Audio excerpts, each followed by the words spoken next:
Ketika Anda merasa aktor pemberi sedekah, aktor apa? Itu Allah mengistilahkan dirinya itu mangdalladzi yuqridu waha qardan hasana. Siapa yang mau menghutangi saya? Ini Allah zat pemilik langit bumi yang punya semuanya, tapi mengistilahkan dirinya siapa yang mau menghutangi saya? Siapa yang mau menolong saya? Intan surwa yansurkum. Sehingga posisi adab ini yang dipakai di pesantren, di semua tradisi kita. Saya kalau merasa di sebagai narasumber, mungkin saya tidak mau ngisi karena itu jumawa. Tapi kalau merasa disuruh menantunya Pak Kures, Mas Fikri tadi, itu berakhlak sekali. Seorang Gus Bah disuruh sama Fikri Segaf. Oh itu berakhlak sekali itu. Yang nyuruh yang nggak berakhlak itu.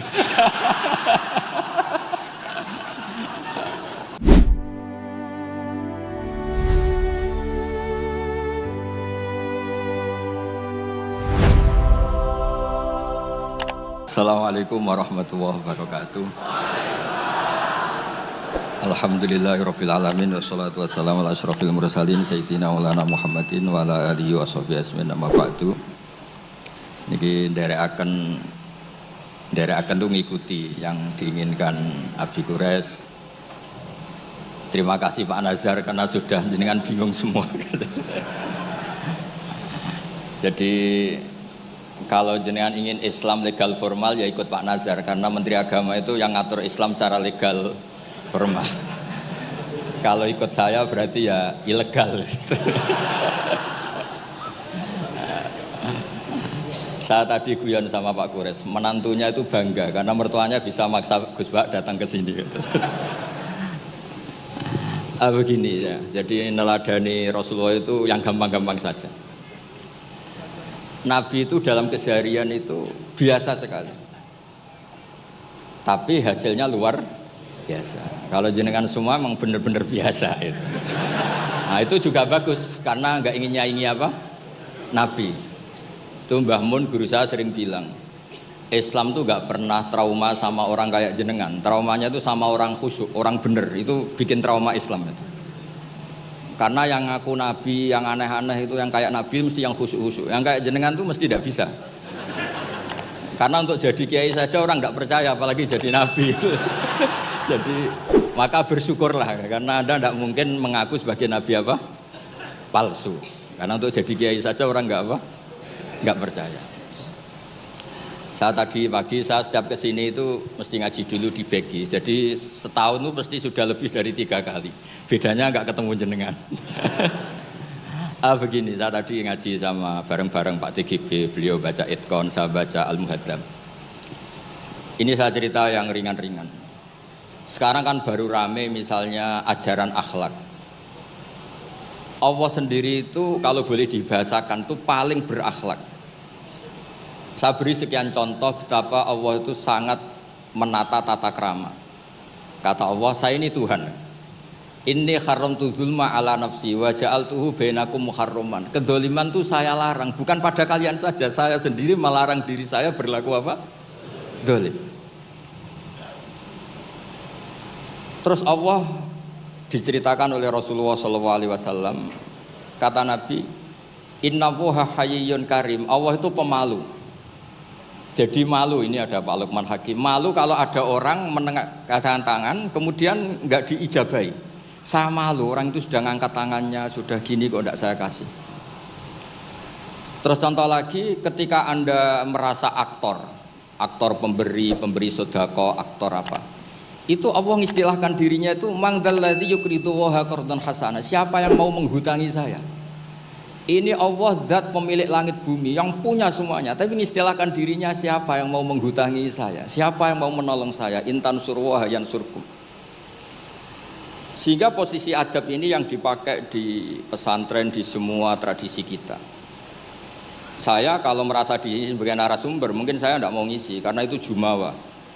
Tapi kalau merasa disuruh menantunya Pak Kures, Mas Fikri tadi, itu berakhlak sekali itu. Seorang Gus Bah disuruh sama Fikri Segaf. Oh itu berakhlak sekali itu. Yang nyuruh yang nggak berakhlak itu.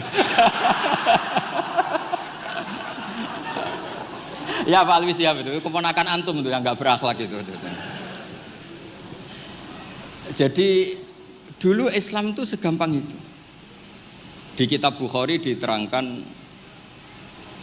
nanti saya berdoa sama Allah supaya nanti ada isyarah supaya berhenti, jadi nggak lama-lama nanti.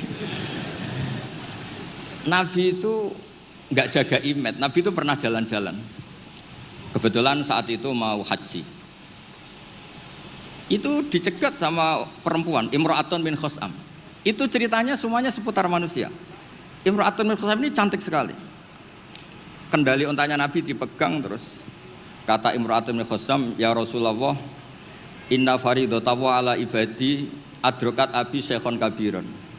Nah ini saya menunjukkan apal bukan karena saya pinter, bukan, tapi memang pinter bener, maksudnya bukan. Karena kenapa saya nyebutkan Arabnya bukan apa, karena nanti bisa dikoreksi Pak Kures kalau salah terjemah atau salah arti. Dan saya mohon doa jenengan ini Mas Lukman Hakim supaya jadi kiai. Abahnya tuh kiai, saya tuh ngefans sama abahnya. Saya sering baca soroh kata, makanya saya tagih. Jadi malah ngarang bahasa Indonesia. Abahnya tuh kalau ngarang bahasa Arab. Kayaknya jaga sopan. Kalau nyanyi abahnya kan nggak sopan, makanya terus dibawa. Itu ya bagian dari Islam juga. Saya pernah ditegur sama murid-muridnya Mbah Mun, Gus, kamu itu ngaji kayak saya, maksimal takrib. Kenapa ya? Kalau saya ngaji Wahab, kayak Mbah Mun, tidak sopan namanya. Di bawahnya saja biar tetap apa? Sopan. Teman saya itu ngilhami saya sampai sekarang, bilang gini, Gus nanti jangan terlalu soleh ya, biar surganya sama saya katanya. Kalau terlalu soleh nanti surganya sama Mbah Mun, apalagi sama Rasulullah sungkan, gak iso ngopi-ngopi. Itu guyon tapi tak angen-angen bener. Ya jadi jangan bayangkan di surga sama Rasulullah sungkan teman. Teman kan sudah capek sholat subuh toh, kan ingin nggak subuh. Karena surga. Saman kan mau poligami aja takut istri, nanti kan bidadarinya banyak. Kalau ada Nabi sungkan. Dan nanti sama saya aja di pinggir-pinggir yang enggak ada. Supaya enggak apa? Tapi kalau amal pas-pasan, kuotanya enggak cukup, langsung neraka, itu resikonya. Karena pas, sekali enggak cukup, neraka. Makanya kuotanya lebih, tapi surganya yang apa?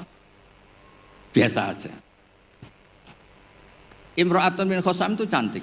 Nabi pas itu dionta Ardafa Al-Fadl bin Abbas. Fadl bin Abbas ini sepupunya Nabi. Fadl masih muda, masih ganteng muda. Terus fanadharul Fadl ilaiha wa nadharat ilaihi. Nah ini cerita betapa Nabi sebagai pengajar itu manusiawi sekali. Terus falau wa Rasulullah unukal Fadl. Nabi cara sekarang memalingkan Fadl supaya agak ngelihat perempuan ini, Imra'atun min Khosam. Pas Nabi lawa mungkin agak keras, Abbasnya tersinggung. Lawaita ibna ammik, gimana kamu sama sepupu kok gitu? Kata Nabi, ini Fadl melihat Imra'atun min Khosam tadi, gadis dari Khosam. Nah ini supaya sampean ngerti, jangan bayangkan Nabi itu terus orang kalau mau tanya kok di jalan, nggak sopan, nggak berakhlak gitu. Ya biasa aja dijawab. Dijawab ya di jalan itu. Yang tanya juga agak sowan dulu enggak, ya di saja. Nah sekarang beberapa ustadz itu kalau ada orang tanya disuruh ke rumah, ternyata ustadznya masih belajar dulu. Itu enggak urusan sopan, ilmunya enggak cukup, kalau jawab langsung tuh enggak cukup. Terus dikemas sopan, enggak sopan, tanya di jalan, di rumah. Pertanyaannya kasih dulu, ternyata belajar dulu dia. Oh itu benar-benar ustadz yang enggak sopan itu. Kan enggak efisien, enggak apa. Ini cerita di Sahih Bukhari. Inna faridatahu ala ibadi adrakat abi syekhon kabiran la yastati'u ayasbuta ala rakhilah wa fi riwayatin ayastamsika ala rakhilah. Afa ahujju anhu. Bapak saya itu tidak kuat haji. Dan sekarang haji sudah wajib. Ini gimana? Apa saya perlu hajikan? Itu awal ada haji niabah. Kalau di masyarakat disebut kaji amanah. Jadi kaji amanah itu tidak nunggu meninggal, orang stroke, nggak mungkin haji itu sudah bisa dikajikan apa? Aman. Saya itu punya teman kurang ajar sekali Pak Kures. Saking kurang ajarnya bapaknya itu hidup.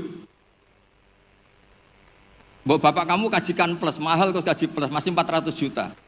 Nunggu meninggal saja kaji amanah 10 juta cukup. Wah kurang ajar betul itu. Sudah gitu masih bilang, malah infonya Gus, kalau orang Madura berani 4 juta katanya. Wah ngawur betul kamu itu. Itu berkahnya orang tadi, gadis tadi tanya sama Nabi itu akhirnya haji makdum itu dua. Ini saya ngomong fikih supaya harus aman ngerti fikih. Satu amanat anil mayyit karena memang sudah tidak bisa haji. Dua amanat anil makdum. Kalau di fikih disebut haji apa? Amanat dari makdum. Orang hidup tapi nggak mampu apa? Haji. Terus saya bilang sama tadi yang agak kurang ajar tadi. Ya kurang ajar betul maksudnya.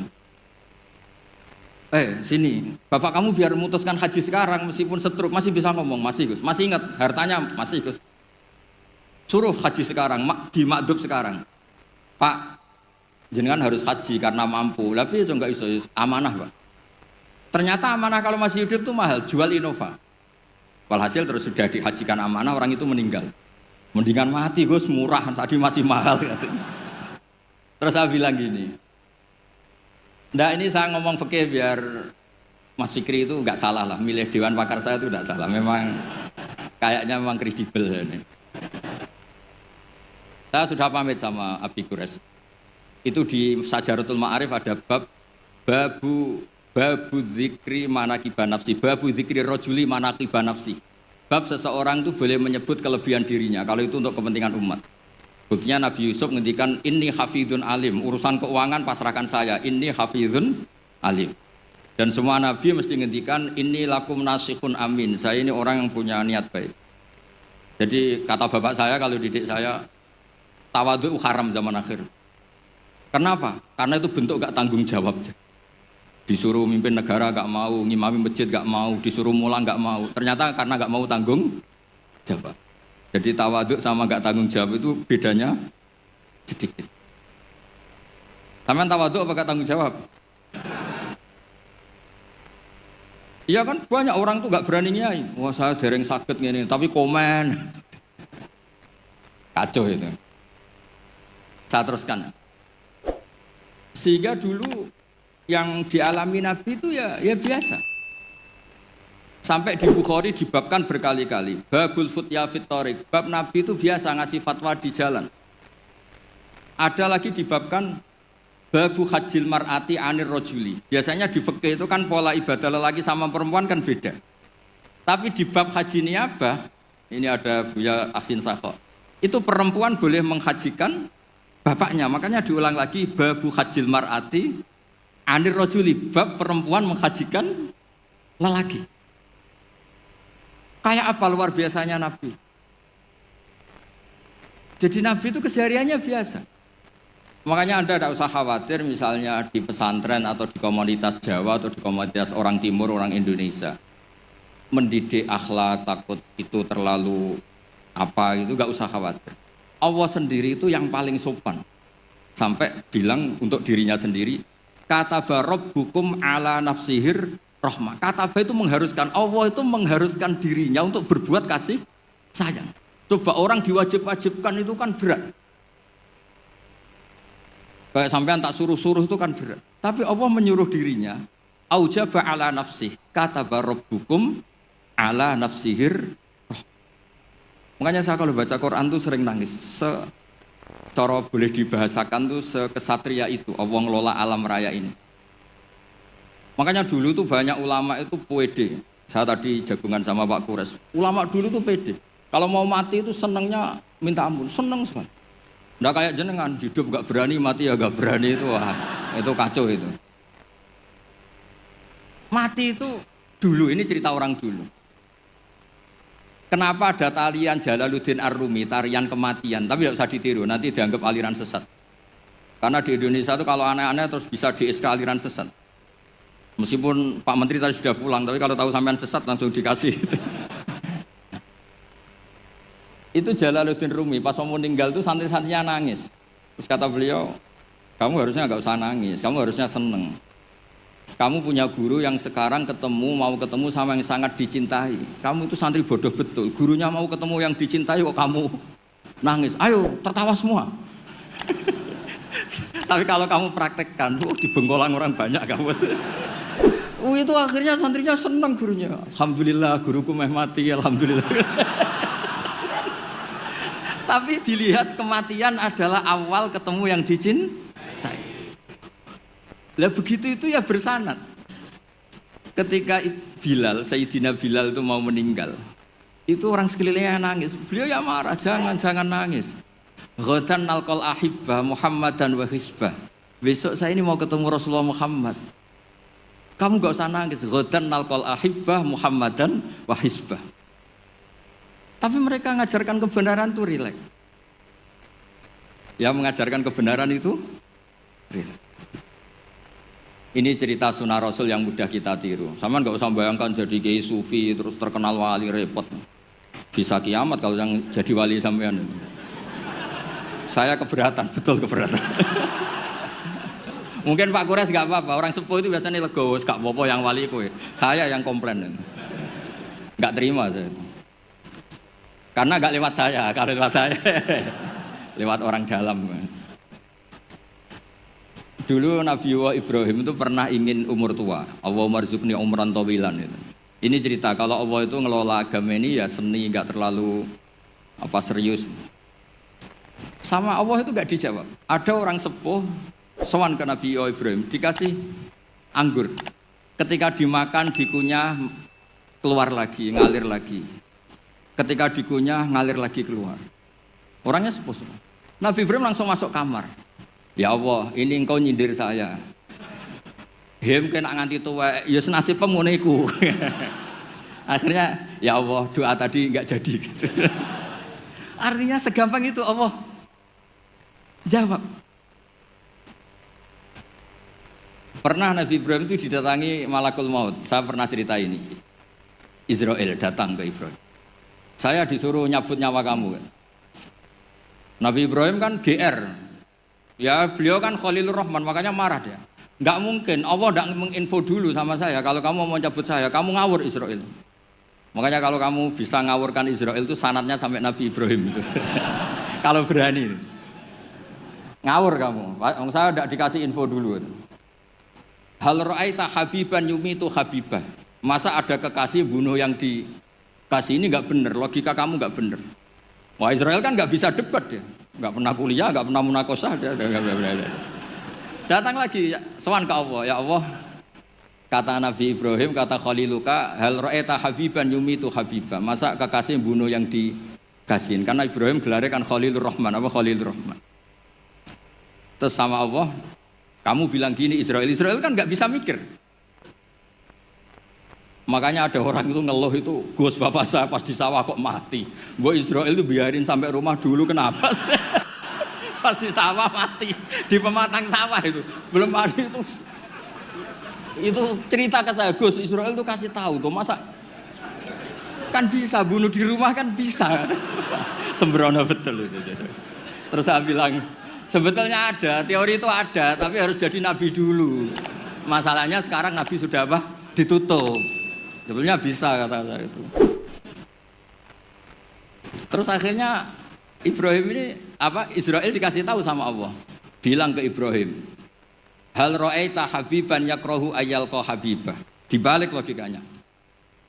Ya Mas Lukman ya, hal ra'aita habiban yakrahu ayyalqa habibah. Masa ada kekasih tidak siap ketemu yang dikasih. Katanya kamu tuh kekasih Allah, masa ketemu tidak berani katanya. Oh, ketika langsung Nabi Ibrahim marhaban, oh ya gitu. Masalahnya Anda tidak kekasih Allah. Makanya jangan mati dulu. Nunggu di ACC jadi apa? Kekasih. Nanti baru mati. Jadi intinya beragama itu rileks, ada diskusi, ada somasi, ada komplain. Enggak apa-apa. Yang penting ini karena merasa nyaman dengan Allah Subhanahu wa taala. Makanya Nabi itu paling senang sama orang-orang desa itu. Saya ini meskipun banyak baca kitab, tapi sudah memutuskan Islam saya itu gaya Arabi, gaya orang-orang kampung sing badawa itu enggak priayi lah. Karena yang masuk surga awalan itu yang orang-orang enggak priayi itu. Karena malaikat repot tuh kalau ngadepi orang-orang enggak priayi ini. Saya pernah ada guru, ini betul ini kisah nyata, ada guru mau dipidanakan gara-gara buka tes SD loh Pak Kures, kan sudah disegel. Sama dia dibocorkan supaya santrinya lulus semua, SD-nya lulus semua. Kan dikomplain mau dipidanakan. Ya karena saya di daerah saya kan ketua suku lah termasuk itu. Walhasil musyawarah sudah sowan Gus Bak dulu. Ternyata dalilnya tuh ngawur betul. Gus, nak gak apa-apa ya, buka gini gak apa-apa. Kenapa gak apa-apa? Ujian mungkar nakir dibuka kiai aja gak apa-apa, apalagi ini ujian. Ujian mungkar nakir kan sudah dibuka, marah buka. Masa ujian SD gak boleh? Wah, kepala sekolahnya kan pusing. Jangan Gus, jangan diturutin, ini kacau, ini kacau. Ya saya bilang akhirnya, ya masalahnya kepala sekolah sama polisi itu tidak mungkar nakir. Jadi ya beda. Gitu Gus ya tak kira sama Gus. Jadi ujiannya mungkar nakir saja bisa dibuka, bisa dibocorin. Masa ujian SD tidak boleh katanya. Makanya repot, kena orang-orang kayak gitu tuh repot. Nah orang Arabi itu logikanya seperti itu. Tapi jangan ditiru ya, tadi yang di Indonesia enggak boleh tetap kalau itu. Bisa di penjara kamu. Sudah miskin di penjara repot nanti. Sudah repot nanti. Ya kalau kaya kan agak bisa gimana gitu. Kalau miskin kan agak susah itu.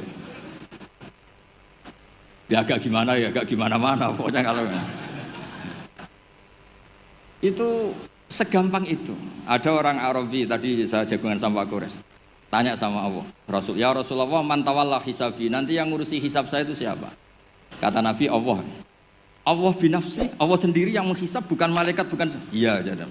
Orang Arabi itu fawalla, orang itu langsung, ya sudah Nabi saya mau pulang, sambil tertawa-tawa. Sama Nabi dipanggil, weh Arabi, kenapa kamu tertawa-tawa? Jawabnya lucu, kenangan saya dengan Allah di dunia itu baik-baik saja. Maka nanti di akhirat juga baik-baik saja. Kalau sama malaikat saya tidak punya kenangan.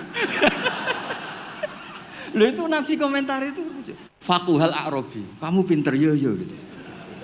Makanya kamu harus yakin kalau nanti ketemu Allah itu baik-baik. Buktinya kita di dunia tanpa prestasi ya baik-baik saja. Kita penuh problem, Allah ya baik-baik saja. Enggak terus, makhluk tanpa ada gunanya keluar dari bumiku ya. Nah itu penting. Jadi Allah itu suka.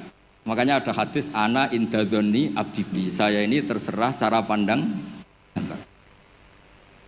Ini yang terakhir meskipun belum disemprit Pak Kures.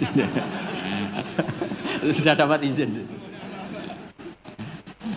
Di kitab Ihya, saya berkali-kali cerita ini. Kitab Ihya itu meskipun hadisnya banyak yang nyoal, tapi kitab itu kitab keramat. Makanya ada pensara Ihya namanya Sayyid Zabidi itu. Beliau sering ngendikan hadal hadis min haisul matnu dhaif lakinnahu masyhurun wa yu'adituhu fil makna al ahadits as-sahihah. Jadi intinya itu hadis ini secara teks memang masalah, tapi secara makna dikuatkan oleh sekian riwayat-riwayat yang sahihah. Jadi yang dhaifnya itu hanya min haisul lafdu atau hadal lafdu bi ini masalah, tapi min haisul makna itu enggak masalah. Ada orang itu sudah di neraka 2 dipanggil sama Allah ke surga.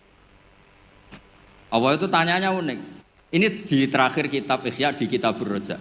Gimana rasanya di neraka? Karena di neraka ditanya sama Allah. Wah, enggak enak Gusti. Kami tanya, "Lah kamu gimana di neraka?" Wah, enggak enak Gusti. Sudah diborgol, dibakar api, pokoknya enggak enak Gusti. Terus yang satu disuruh, "Ya sudah, kembali lagi ke neraka." Itu lari semangatnya minta ampun, lari ke neraka. Semuanya minta ampun. Marhaban ya Allah, ya sudah, lari ke neraka. Allah kan derek. Wih kok semangat gitu. Terus dipanggil sama Allah, kenapa kamu semangat masuk neraka? Karena ini perintah engkau. Saya sampai masuk neraka itu gara-gara kalau engkau perintah tidak pernah nurut. Makanya kali ini saya nurut. Lari ke neraka. Ya sekaligus ini ijazah. Nanti kalau disuruh ke neraka lari sekencang. Saya ini sudah trauma, sudah nyesal. Karena dulu ketika engkau perintah saya tidak pernah nurut, makanya saya semangat gitu, nurut, karena ini perintah jenengan. Terus pas lari kencang neraka sama Allah dipanggil lagi. Ya sudah, kamu anak baik, di sini aja. Nah khawatir saya nanti kalau kamu lari ke neraka sama Allah dibiarin. Nah itu tidak tahu saya ini. Tapi berkahnya ngaji ini, kamu husnudzon saja, nanti dipanggil loh. Woi anak baik, tak suruh langsung apa? Langsung lari. Itu cerita di Ihya. Yang kedua, yang satu agak bandel. Ayo kamu kembali lagi ke neraka, kamu kan penghuni neraka. Diam saja.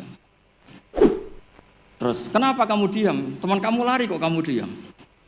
saya itu yakin ketika engkau memanggil saya ke surga itu tidak akan lagi mengeluarkan dari surga. Itu keyakinan saya. Dari GR. Terus sama apa? Ya sudah. Anak indadoni abdibi. Jadi dua-duanya itu benar. Jadi segampang itu beragama. Nanti di akhirat nggak ada komentator, nggak ada analis, nggak ada aman. Jadi tidak bisa kamu menganalisis Allah. Nanti mau apa ya? Tidak bisa. Apalagi masuk TV, nggak bisa. Jadi hubungan dengan Allah itu segampang itu. Nah, saking gampangnya hubungan dengan Allah itu Nabi pernah bikin MOU sama Allah. Dan itu yang dipakai seluruh kiai di seluruh dunia. Di semua kitab. Ya Allah, manusia itu kan tempat salah dan lupa. Bu ya, jangan langsung menghisab kalau ada manusia salah dan lupa. Loh itu sama Allah diturutin. Makanya Nabi ngendikan u'titu khamsan lam yu'tahunna ahadun qabli. Di antara yang disebut tuh khawatimu suratil Baqarah. Coba kita ini disuruh Nabi dan dilegalkan Allah. Enggak terima menteri agama, yang legalkan Allah Subhanahu wa taala ini. Disuruh berdoa, Rabbana la tu'akhidna in nasina. Allah coba.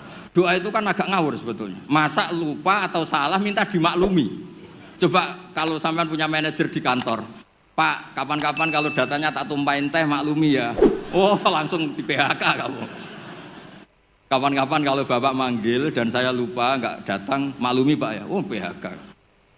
Tapi ini satu doa yang disahkan Allah, disuruh berdoa, Rabbana la tu'akhidna in nasina. Ya Allah, jangan kasih sanksi kami ketika kami salah atau lupa. Terus qala na'am, Allah ngendikan na'am ya. Coba kalau Allah pakai teori semua kesalahan kita disanksi langsung, nggak ada manusia di bumi, sudah habis semua.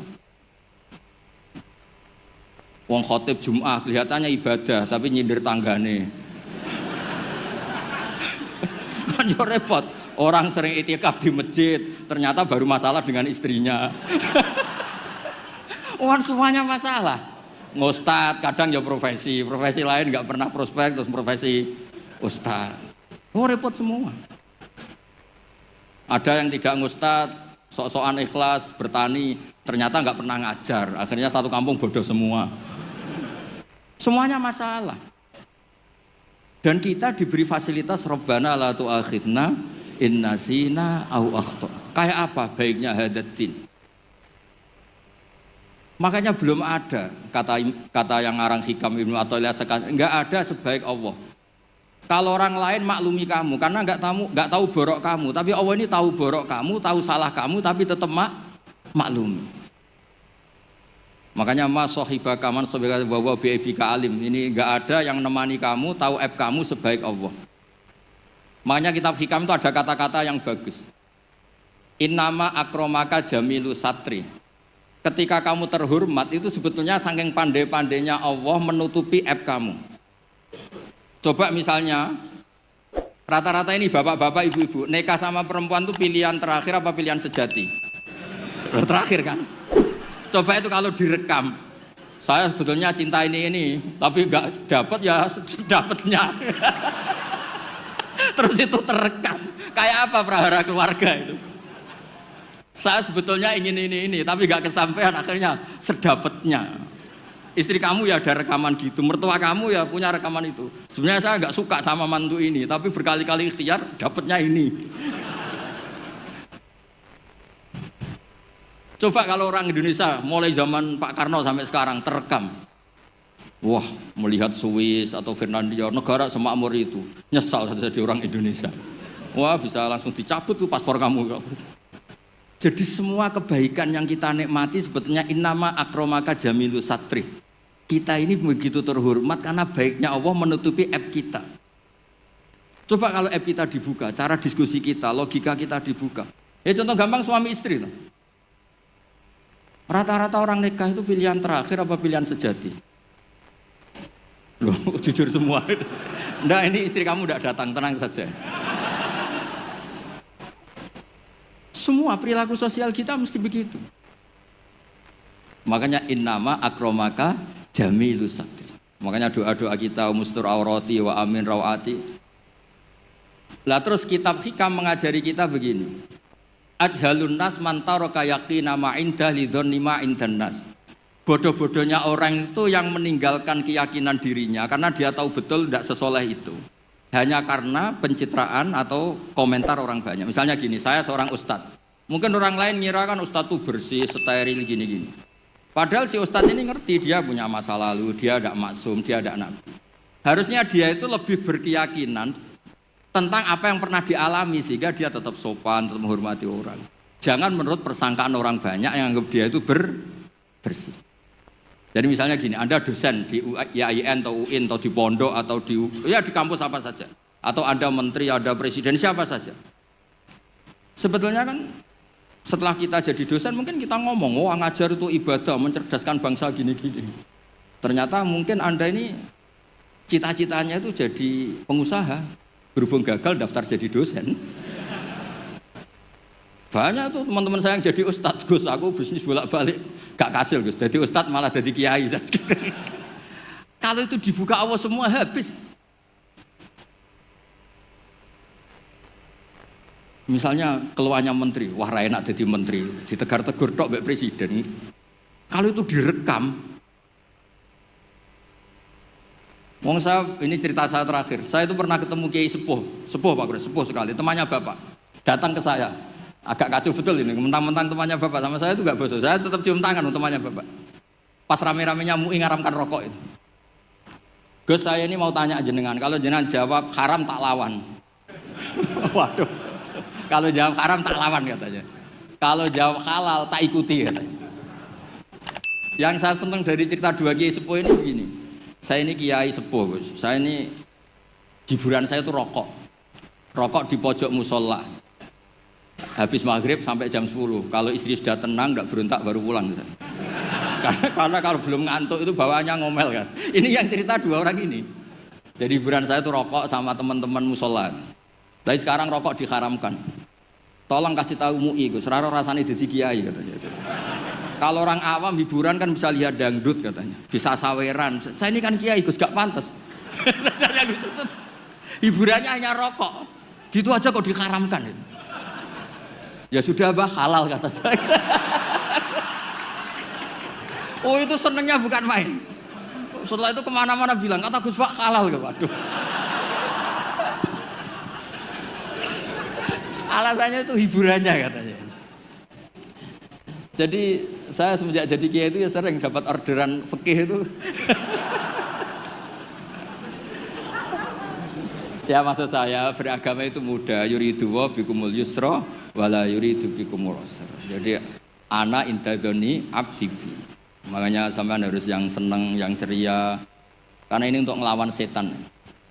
Setan tuh suka kalau orang Islam tuh susah, kemudian menyalahkan agama ini, menyalahkan sistem alam raya ini sehingga tidak ridho dengan qada qadar. Makanya disebut innaman najwa minasyaitoni liyahzunal ladzina amanu. Jadi kalau pikiran yang ngajak susah itu minasyaiton. Berarti yang ngajak seneng itu minallah. Makanya saya ini ustadz beneran ini karena ngajak orang seneng gitu. Kalau yang ngajak susah itu masalah itu. Wong jelas di Quran la tahzan, jangan susah. Enggak ada di Quran la tafrah, itu enggak ada. Yang ada qul bi fadlillah wa bi rahmati fa bidzalika falyafrahu. Ya saya pernah dikomplain sama kiai-kiai yang khusuk-khusuk Pak Kores. Gus ini nanti kalau maghrur, orang gara-gara ngaji jenengan isane seneng tok terus atau susah. Terus saya bilang masalahnya apa? Kalau enggak tahu susah sampai akhirat kan bagus kata saya. Terus tapi itu saya enake dhewe fasik. Oh nak fasik ku wis asli sedurunge ngaji aku wis fasik. Kok nyala-nyalain saya kata saya. Nah ini penting ya supaya jenengan itu beragama itu rileks nyaman karena Allah itu suka sekali menghitung nikmatnya itu suka. Dulu ada orang Arabi datang ke Nabi itu gak punya apa-apa. Terus tanya, ya Rasulullah engkau menyuruh saya syukur, saya ini gak punya apa-apa, nyukuri apa? Istri gak punya, harta gak punya, semuanya gak punya, saya nyukuri apa? Nabi itu ngelihat sandalnya, di padang pasir kan panas. Lah itu 2 sandal kamu, kalau kamu gak punya ini panas. Oh iya ya Gusti, alhamdulillah. Hanya punya sandal itu. Ya kayak sampean itu, kan ceria, punya nekat saja cukup lah. Kenapa seneng? Gak usah alasan, nekat saja, pokoknya penting. Ya jadi sekaligus ijazah, jadi yang dihitung apa itu alam nasroh, hati lapang. Terus kul bi fadlillah wa bi rahmati fa bidzalika. Bapak saya itu paling sering mensyariatkan seneng. Kalau pagi ngajak jalan-jalan saya itu, kalau ada orang miskin itu di warung nongkrong, rokoknya satu aja hutang, satu ler aja hutang. Terus ngomong itu seakan-akan dunia miliknya. Itu kata bapak, itu hamba paling dicintai Allah katanya. Kalau presiden orang kaya seneng itu kan wajar, alasannya jelas. Ini nggak punya alasan untuk seneng. Sudah biar tetap seneng gitu. Nanti kalau gugat Allah malah repot kan. Kalau gugat Allah malah apa? Repot. Lu itu betul. Orang itu masih hidup kalau ketemu saya. Gak enak aku sudah dijenengan jadi kiai. Nakal ra pantes, gak mulang gak pantes. Enak jadi kula, Gus. Apa wae pantes. Wah, repot. Ya sudah gak apa-apa. Sementing kamu gak gugat Allah kata saya itu. Karena tadi ketika orang-orang miskin dikelola nyuwun sewu orang yang tidak bertuhan, ini terus malah yang digugat Allah Subhanahu wa ta'ala. Makanya Sayyidina Umar dari sekian sanad, ini biar kita sepak kures, dari sekian sanad yang saya terima dari guru-guru saya, dari Mbah Mun, dari itu Sayyidina Umar itu punya riwayat dari Rasulullah itu unik. Innallaha kallafani an asrifa an du'a. Ya saya ulang lagi, innallaha kallafani an asrifa an du'a. Allah itu memaksa saya supaya apa-apa itu gak melibatkan Allah. Karena kalau apa-apa melibatkan Allah, kalau Allah kuasa kenapa ada orang miskin? Kalau Allah kuasa kenapa ada orang terlantar? Malah repot semua.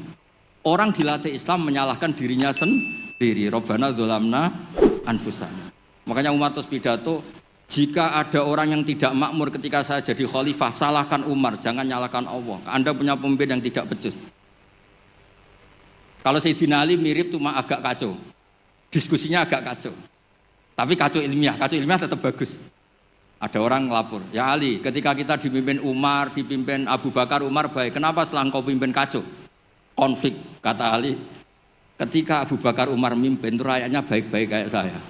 Pas saya mimpin, rakyatnya kayak kamu.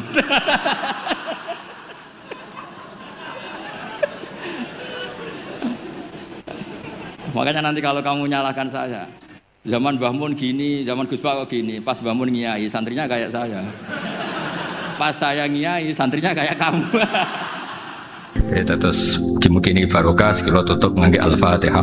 A'udzubillahi minasyaitonir rajim. Bismillahirrahmanirrahim. Ar-Rahmanir-Rahim. Shiratal ladzina an'amta 'alaihim ghairil maghdubi 'alaihim waladdallin.